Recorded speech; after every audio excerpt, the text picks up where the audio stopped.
This episode of TechNewsDay is sponsored by Manscaped.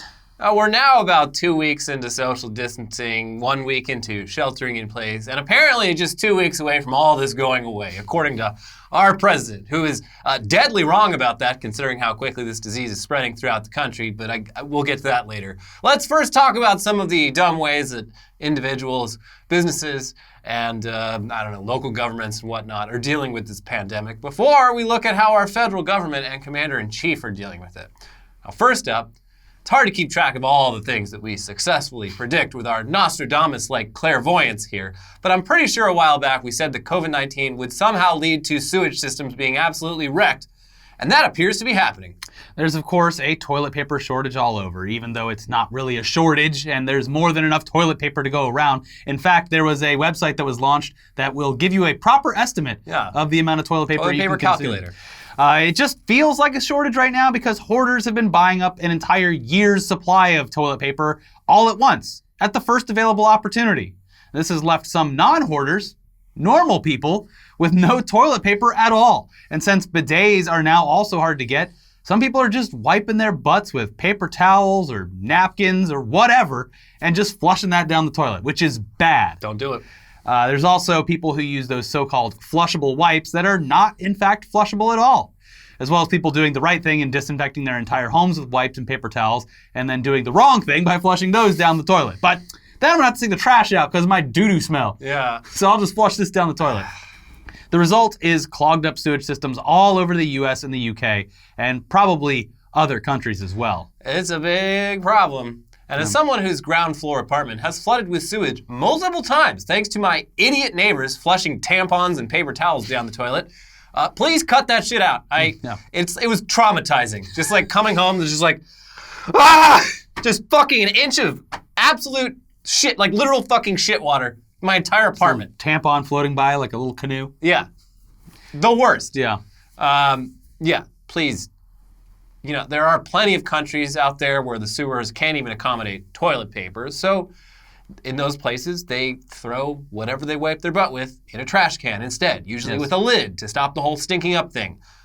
Or just take it out to the garbage afterwards or something. We're all in this together, so stop clogging the damn pipes. Yeah, unless you have a septic tank in your yard, and then you can deal with the consequences whenever it happens. The libertarian solution. Can't wait to go out and mow the lawn for the first time and just spray human shit all over my house when I run over the wrong part of the lawn. Yeah.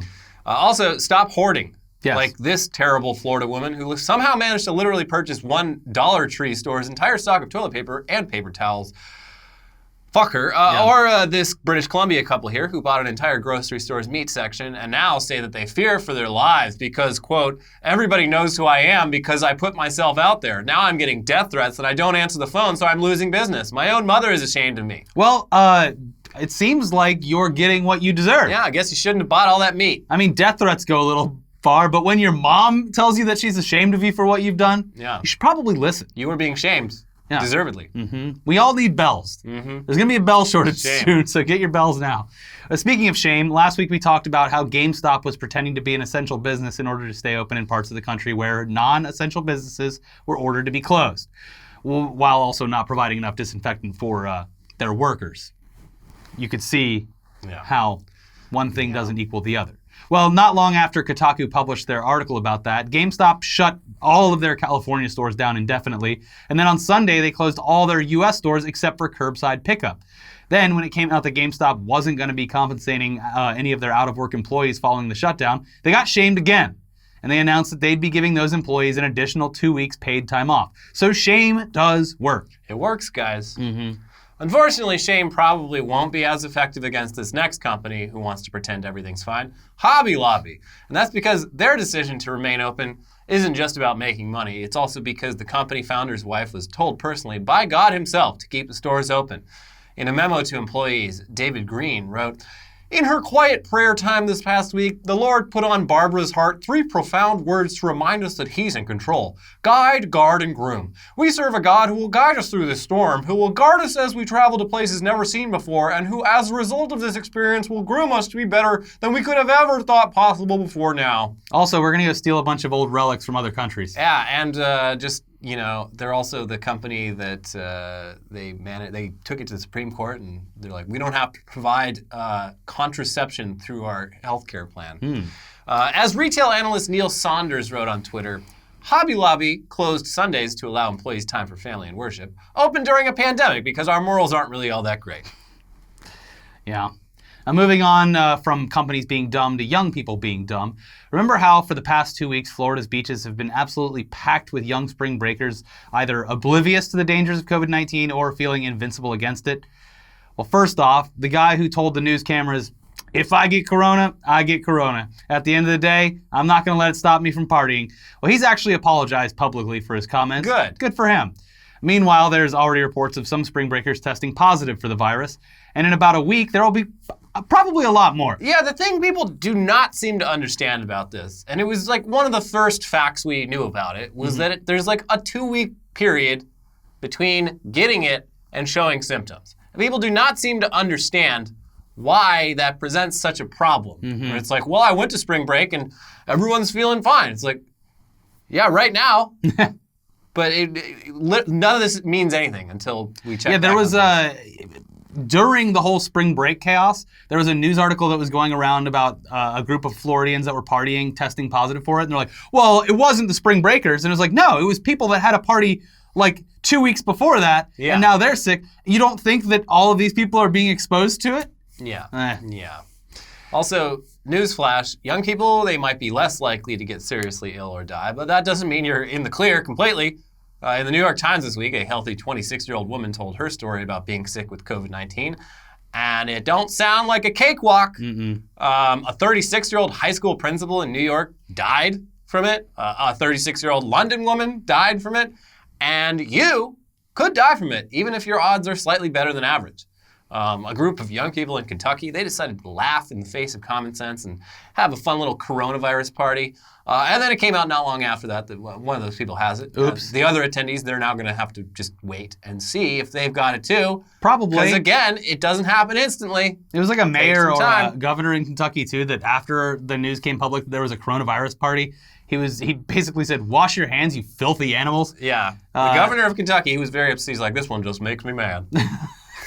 I thought we were better than this. Yeah. No one else did. No. This is exactly how I expected people in Kentucky to react to this. That was your mistake, sir. Your standards for how this country behaves, they were unrealistically high. There's going to be a similar coronavirus party happening over at Jerry Falwell Jr.'s Evangelical Christian Liberty University in Virginia, which, unlike literally every other university in the country, they're just telling students and faculty to come on back to campus now that spring break is over. Yeah. Classes will still be done remotely, and returning to campus is still technically optional. But this is a terrible idea because it would mean thousands of students living in tight quarters immediately after traveling to other cities and states. Dorms, they're the perfect breeding ground for a virus. But on the other hand, Jerry Falwell openly thinks that this is all just a big hoax to destroy the economy and hurt President Trump. So, who are you going to believe? I don't know. I don't know. Sorry, I guess I just have to believe Jerry Falwell. He has a direct line to God, and he wouldn't do this if it wasn't okay with phone. If it wasn't okay with God. This, like, I don't know. Yeah, so confusing. Pretty wild. Like, Liberty University is like the most conservative Christian higher learning place in the country, and even some of their own employees who choose to work there as professors at this extremely conservative school, they're like straight up talking about getting the fuck out of there. Like, I'm going to go teach somewhere else. This is so irresponsible. Yes, good. Anyway, let's talk about Trump a little bit. So, a few days back, Texas Lieutenant Governor Dan Patrick, he went on Tucker Carlson's show and basically argued that the damage this disease is going to do to the economy is way worse than the health danger that it presents to old people. So, I don't know, let's just give it 2 weeks social distancing, and then once that's done, let's just get right back to how things were before. I love how the whole vibe this week from the conservative media has just been like, guys, we tried. Look, we gave it a week, we're gonna give it one more, but let's be honest here, this kind of sucks. Yeah. Look, a few people's grandparents are gonna have to die. Who cares? These same group of people, like, 12 years ago, where they could not shut up about how the Affordable Care Act was going to mean that the government creates death panels to choose whether or not people live or die. And what they're proposing here, would essentially result in death panels, as we've seen in like Spain and Italy, where there's a finite number of ventilators, and at a certain point, doctors have to choose who they're going to give the ventilator to, and in general, they choose to give it to the younger person who has a higher chance of actually benefiting from it, thus letting the old people die. They're death panels, and they're letting the old people die. So that's what we're looking at here. The Buckyball courts as far as the eye can see in heaven. You're going to have a great time. Yeah, I guess. Anyway, sure enough, about a day after that Dan Patrick thing, Donald Trump started talking about things returning to normal real soon. Right around Easter, in fact, which is April 12th. It's like 2.5 weeks away. Also, like a completely arbitrary date to set as the ending, just because it's Easter and people... I don't know, people really like it. It'll be cool to see everyone out there for Easter. Yeah, coming together in big groups, going to church, having barbecues, just getting back to normal life, like nothing happened. Yes, this is, of course, an insane idea, considering how rapidly the number of confirmed cases is climbing right now. Yeah, thousands per day. It's so weird. The graph is spiking with no slowing in sight. His press conference when I left to come over here was very positive sounding and no problems. We're all going to get back to normal really soon, despite today being the worst day so far in America for rising confirmed cases and confirmed deaths. Yeah, we're on track for We're going to hit 1,000 probably tonight sometime, or in the morning tomorrow. 1,000 deaths. And it's not slowing down at all. If the entire country had imposed a strict 2-week stay-at-home period at the same time and everyone actually abided by it, we would have had a decent chance of getting out of this in a timely manner. But as it stands, huge chunks of the country haven't even begun to take this seriously. And cases are definitely going to keep climbing by the thousands day after day for at least the next few weeks. Just look at literally every other country where this is happening. And countries that are handling it better or have handled it better than us. Yeah, countries that are actually... South Korea, Italy finally took it seriously, and their numbers are now... They're still bad, but they're getting smaller. Where Italy fucked up was they waited for it to explode to do this, and the same fucking shit is happening in all of the southern states of the U.S. where they're like, well, why would we shut anything down? There's only a few dozen cases. And it's like, do you understand anything about how contagious diseases work? You want to shut things down now before they spread, and they are going to spread. Yeah, this is going to get a lot worse before it gets better. Returning to normal by Easter is ridiculous, Mr. President. It's insane. Also, it's literally like we're going to have to just start all over again. Yeah, that's the thing. It's like going on a diet and losing 10 pounds and being like, I did it. Time to go out and just have 10 beers and a giant cake to celebrate. What's insane about this is that a lot of the epidemiologists, they initially, one of the things they warned about, they're like, even if we flatten the curve, if you let off too early, you get a new curve. And that was a valid concern. We haven't even flattened the curve. The curve is growing higher by the day. Yeah. There is no flattening in sight, and they're still talking about well, if we stop, it's only going to accelerate even more. Yes. If this happens, we are going to have to restart all over again. Yeah. What a fucking stupid country. This country's dumb as fuck. This past several years, but really the past month or so has really driven home. We deserve everything that's coming to us. Yeah. Well, we should be looking at this. Joker-fied. Everything that we've been talking about for years and years, and have noticed as we age, all of the cracks in society and government, and this kind of just shines a giant light on all of them, so that everyone can see it. Country. And no one's being like, we should probably fix these. Nope. Even people like Joe Biden, who you would at the very least, the lowest possible expectation you would expect him to point out the obvious fucking problems in front of him. No, it's fine. The test should be free. But everything else, working as intended, it's all good. I'm gonna wander off camera here, wear the same suit 2 days in a row. Yeah. Anyways, do this with the teleprompter. Also in our federal government, Senator Rand Paul, who spent the first half of the month loudly voting against various bills to fund a coronavirus response. He became the first senator to test positive for coronavirus. Now, before testing positive, though, he spent an entire week just going about his daily business while knowing that he might have it. He went to the office, the gym, talked to journalists, had lunch with lots of colleagues, and so on, for a full week where he was probably contagious. The human embodiment of America. Yeah. He is the most libertarian member of Congress by far. Meanwhile, his dad, retired Congressman Ron Paul, he published an article on his blog earlier this month called The Coronavirus Hoax, about how this was all being overblown. This is just a big excuse for big government to step in and put their boot on our necks. Now his son's got it.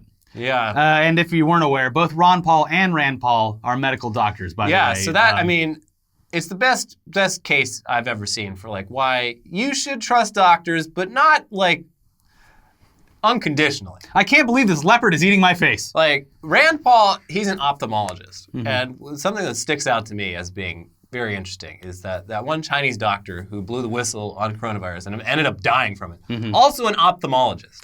So you have this guy over there who, like, saved countless lives by, like, sticking his neck out even when the Communist Party wasn't into it.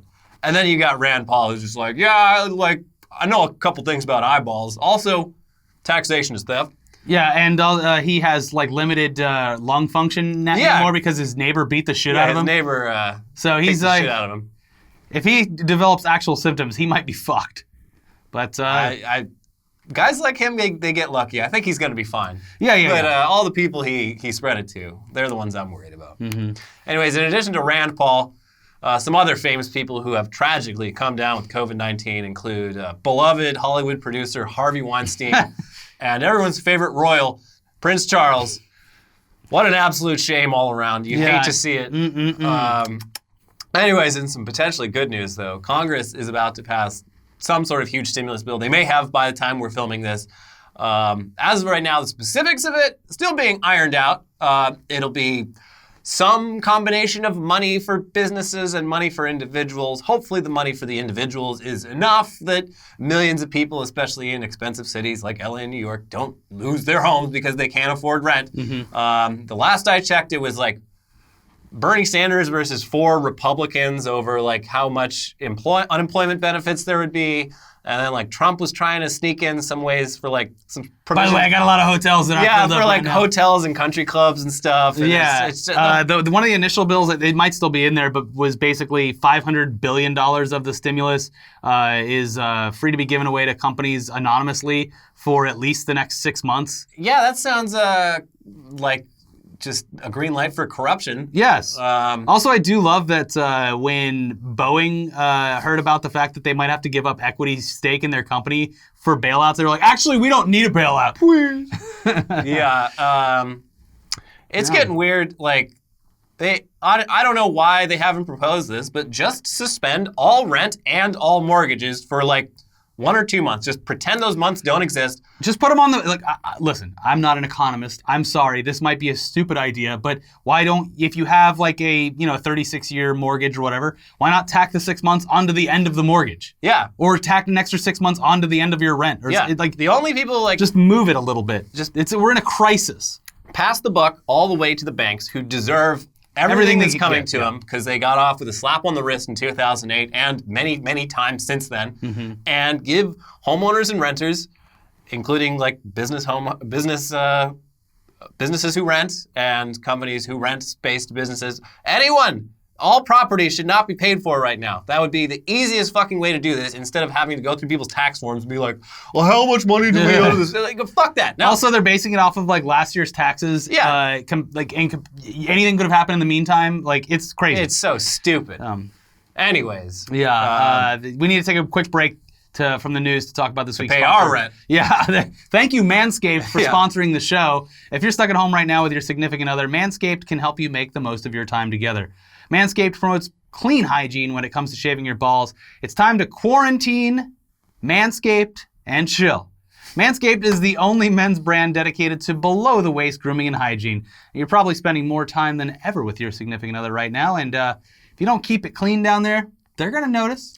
You got plenty of free time on your hands. The time is now for hygiene. Trim the forest. Manscaped is forever changing the grooming game with their Perfect Package 3.0 Essentials Kit. The perfect tools for your family jewels. The Perfect Package 3.0 kit comes with the new and improved Lawnmower 3.0 waterproof, cordless body trimmer, and a ton of other liquid formulations to round out your manscaping routine. This third-generation trimmer features a cutting-edge ceramic blade to prevent manscaping accidents. Millions of balls are about to be nick-free thanks to Manscaped's advanced skin-safe technology. There's also the Crop Preserver, an anti-chafing ball deodorant and moisturizer. You already put deodorant on your armpits, so why not the smelliest part of your body? Subscribers get a new replacement blade refill for your lawnmower trimmer delivered to your door every 3 months, making sure that your trimmer stays fresh and clean. And for a limited time, subscribers get not 1, but 2 free gifts. The Shed travel bag worth $39 and the patented high-performance anti-chafing Manscaped boxer briefs. There's a stimulus package for you. It is the perfect package for your perfect package. Get 20% off plus free shipping with the code NEWSDAY20 at manscaped.com. Do yourself a favor, use the right tools for the job. Go to manscaped.com, NEWSDAY20. Yeah, again, that's 20% off free shipping with the code NEWSDAY20 at manscaped.com. Most people are loaded up on toilet paper, but we're loading up on Manscaped products, folks. Help your relationship out during this quarantine. Your partner, your body, and your balls will thank you. That's code NEWSDAY20 at manscaped.com for 20% off plus free shipping. Anyways, we've got more coronavirus-adjacent news and a tiny little bit of news that doesn't have anything to do with the coronavirus. But first, let's check in once again with Quarantine Phil, who's going to tell us a bit about a new bill going through Congress that could be very, very bad for privacy.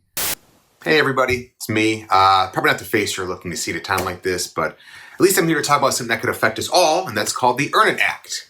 What is the Earn It Act? Well, if you ask me, it sounds like something where the government maybe could pass a bill so we all can get money to buy food or pay rent or things we need in these same times, but unfortunately, it couldn't be further from that. What does Earn It stand for?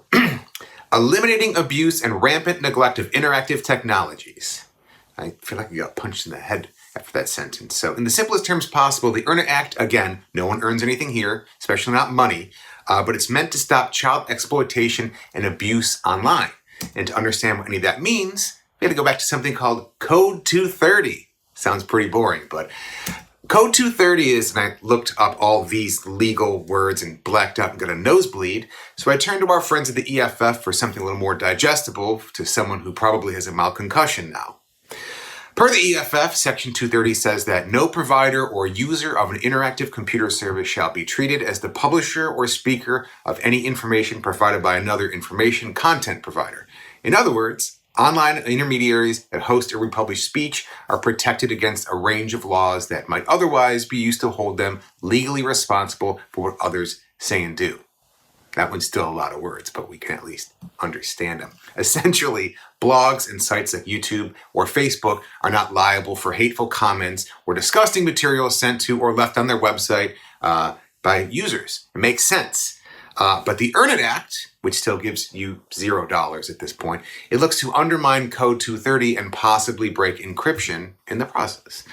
This bill was introduced by Senators Josh Hawley, Dianne Feinstein, Richard Blumenthal, and Lindsey Graham, who in this photo looks like he did something naughty.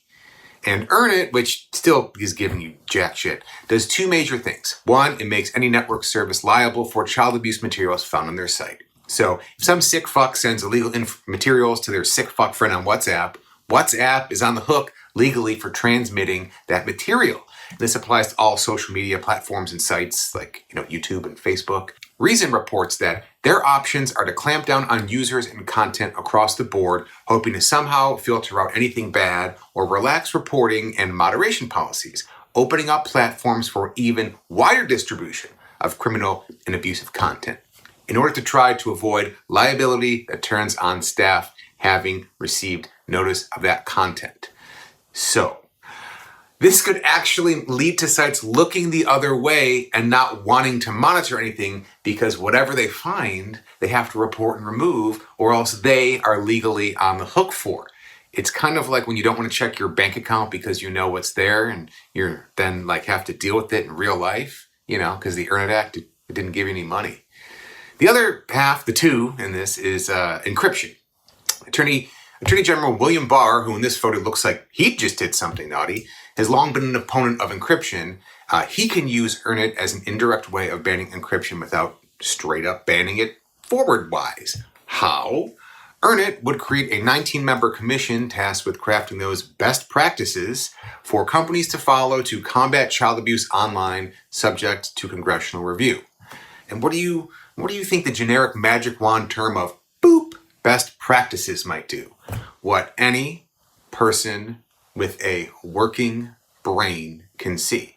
He's going to use it to force companies to break encryption or install a backdoor for the feds, because he says encrypted apps pose a grave threat to safety. What's tough about bills like Earn It is they are born under the pretext of eliminating one of the most horrific and terrible acts in existence: child abuse, child trafficking, and any digital images and videos of either of these horrific things. So if you're an opponent of Earn It, you clearly are in favor of these heinous acts and do not want to protect children. See, that's how they get you to vote for their shit. So I think we all want to know less about Earn It and more about what aid people might get, which it looks like if this big stimulus bill might pass, Americans could receive, check this out, a single payment of $1,200 in these trying, weird times. What could that $1,200 net you? Well, you could buy 24 of these Microsoft Zunes, and don't worry, if you're not a Microsoft guy, you can afford 120 of these sequin pillow covered Danny DeVito face funny reversible magic mermaid decorative throw pillow case that color changes. Yeah, that one doesn't exactly roll off the tongue like Earn It does either. Or if you're practical, you could use that money to not afford your rent in most parts of the country. So sorry, I know I've been a bummer today like I usually am, and I know I'm not really the face that you were looking for here, but maybe this was the face that you were looking for. See, this is good news for once. I'm bringing good news. Huh? What do you think? Should I leave and never come back again? I'll take her advice. Thank you, Phil. Very cool. Yeah. Anyways, in an update, some news from last week about how Elon Musk was seemingly unaware that there's a huge shortage of ventilator machines at U.S. hospitals.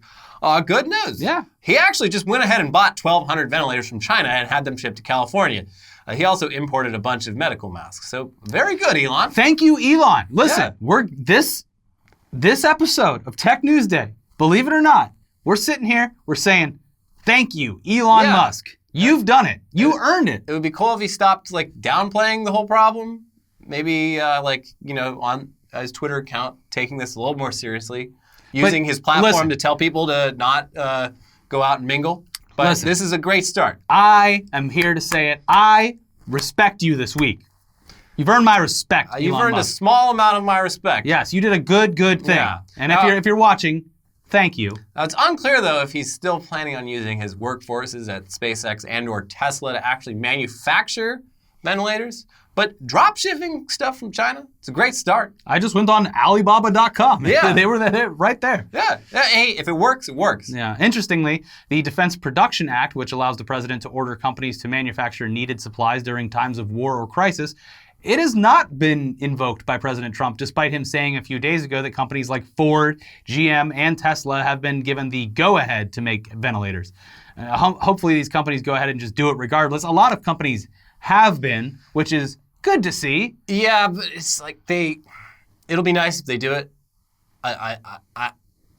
I think the government really needs to step in and just be like, anyone who has a fucking factory needs to start I do like seeing contributing. a lot of distilleries are making hand sanitizer and stuff. That's really cool. Yeah, there's a lot of good that can, if you mobilize the American manufacturing business. A lot can be done. Yeah. Anyways, it would be great if these companies did it. Good for them. Ventilators, without a lot more ventilators, our health system, it is going to be quickly overloaded. And it is looking that way because the numbers are going up substantially every day, despite the calm, relaxed attitude that the president seems to have. I think I read it was there's 100,000 total ventilator machines in the entire United States. Mm-hmm. And between COVID-19 and all the other just various needs for those machines, that doesn't seem like enough. We need a few more ventilators. So, and hey, listen, when we have all those extra ventilators and this all calms down and we're all back to normal, they're going to be a nice bonus buy when you get the special edition of Fallout 5. Yeah. Except it shows up. You're like, and it's just plastic. It's shit? Broken. Yeah. In other news, with much of the world staying at home a lot more than usual right now, YouTube's servers seem to be under a lot more stress than they're used to, so they have gone ahead and set everyone in Europe's default resolution to standard definition for the next month, with plans to also roll this out in the US very soon. Yeah. You can still manually turn on HD, but by default, it will be set to standard. I'm sure someone's going to make a Chrome extension that immediately overrides this. It hasn't started yet for me. It's straight to HD. But they say it's coming, though. Yeah. Netflix, but it takes like 2 seconds. You just click the button. Yeah. Netflix has also imposed bitrate limits in Europe. They're probably going to do that over here as well. And this afternoon, Netflix's servers, they died for a while. So it's that damn Tiger King documentary. Yeah. Everyone can't stand to not see it. Yeah. But listen, if you're watching Netflix on your phone or something, like maybe just leave it on the 480p for a little while. Yeah, come on, your eyes can't tell. Take your glasses off. It's going to be the same. I'm doing my part. Are you? Yeah. Yeah. There's so many great ways to tap yourself on the back for doing the bare minimum. Yeah, it's like back in World War II, you bought bonds. Now you watch YouTube in 480p. Yeah. In other news, Microsoft's Teams video conferencing software is getting an update sometime soon that will use AI to remove background noise from video calls, with the key takeaway seeming to be that this will allow people to dig around in a bag of chips and munch on them during calls without annoying the shit out of other people. The big thing here is dogs barking, babies crying, cars going by in the TVs on in the other room. The demonstration was impressive. Like, it's really cool and great timing too. Yeah. Because, so many businesses... Yeah, everyone's working from home if they can. There's been some great fails for video conferences for like classrooms and stuff. Just like saw one where the woman in the middle of the lesson, she went to like take a shit, but like didn't realize the camera was facing her, and then she's like, "Oh my god!" There's like another guy who like wasn't wearing pants. There's a lot of his dick was flopping around. The term isn't Zoom hacking, but like. People are getting hold of like public links that are going out for like students like trolling Zoom conferences and stuff. Come on. Yeah, it's like the people like DDoSing the Modern Warfare servers. Like terrorism. Stop it. Yeah. In some totally non-coronavirus news, this is pretty cool. Some researchers at UC Berkeley, they showed off a new technology they're calling neural radiance fields, or NeRF, which is very impressive. So there's been various methods for a while for taking a bunch of still photos of an object or scene from slightly different angles, and then using them to create 3D models. But NeRF absolutely blows these other methods out of the water, as demonstrated best in this scene of a T-Rex skeleton, where like the rib bones and then the staircase railing in the background, they're all somehow accurately rendered, despite it just being based on some photographs. This has a lot of potential applications for like making video games, training self-driving cars, doing movie special effects, and so on. Yeah, making things easier. Yeah, it's very cool. Anyway, stay safe out there, folks. I joked about printing out that stuff to show to police if you get pulled over that says that we are an essential business. Police are actually, police, there's reports of police stopping people and asking, and one of our viewers, Rachel, had like a printout because she works at a grocery store, I believe, and it was like a permission slip to hand to the police. I'm all for that, because there are way too many cars out there. People, even in LA, like there was like 3 days of people taking this very seriously, and now... We've done enough. Yeah, now it's like people are just back out there like hanging out like nothing's wrong. Like I said, the whole vibe seems to be, we gave it a week. All right, what are we supposed to do? I mean, the fact that bars and restaurants have been closed, that goes a long way, because those are the main places where people really congregate in groups. Yeah. But well, I think maybe it's because of the fact that the parks, trails, beaches, and other things all closed, and now people are just like, well, I'm gonna go for a walk around my neighborhood or go for a drive. Like, it's actually not terrible, I don't think, to go for a drive. You're in your own little bubble. As long as you don't get out and go anywhere and touch things and be around people. Like, it is kind of therapeutic to get in the car and drive. They shut down Runyon Canyon. All the Instagram posts, there's just been a huge dip in so many protein shake companies are going to lose out on endorsements. Lots of posts going down. Yeah. Yoga poses are on life alert. Shame. It's you hate to see it. You absolutely hate to see it. Anyways, be sure to check out our most recent videos, including a live video that we did yesterday with our friend Steven Larson from the Going In Raw podcast. You might remember them from 10 for the Win. It's a very, very long video, but if you want to sit for 90 minutes straight and listen to us shoot the shit. You're lonely. You're bored. Yeah, watch it. Watch it. Yeah. We talked about wrestling. We talked about dad stuff. We ran the gamut. But we'll see you very soon for some more episodes this week, keeping you company. We are the boots on the ground. We are. Thank you, me, for my service. Yep. Bye.